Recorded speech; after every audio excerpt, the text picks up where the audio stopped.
Hello traders, this is Rich from tradesight. This is a look at our market leading stocks for the coming session. This is going to be for Thursday, September 3rd, 2014.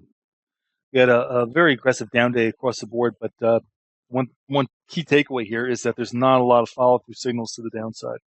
It did have a number of volume bumps. You'll notice the green numbers in the volume deviation column. Those are things that are trading above typical volume. We also had quite a number of open close deviations. We had one in Baidu, Broadcom, etc. Those are the red numbers here. We have very, very few sell signals.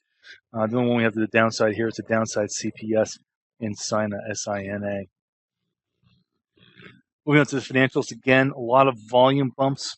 A couple stocks got close to open close deviations, but nothing was that dramatic to the downside.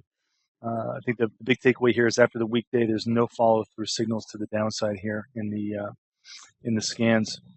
Energy names are similar, but we do have a couple of volume bumps, BTU and CHK, posting very bearish candles on the daily, but these are coming after meaningful declines already. Looking at the generals, again, a lot of volume, a couple deviations. Dow Chemical, big bearish candle on the chart. HPQ, Hewlett Packard, almost a deviation, but not quite. And there's one buy signal. That's Coca-Cola with an upside CPS. Looking at the housing names, a couple of downside indications. DHI and NVR both had that downside indications. NVR did have a lot of volume to go with it. Transports, a lot of volume, but so far no indications to the downside, nor do we have any reversal signals to the upside either.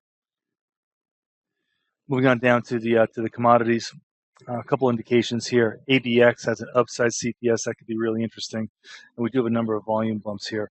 Monsanto and Potash, both agricultural names, setting up with downside CPSs. The Potash was more than 2.5% below the day's open, and U.S. Steel is really starting to fall apart, moving lower on the day versus the open by more than 4%. All right, folks. As always, thanks for listening. This has been Rich for tradesight.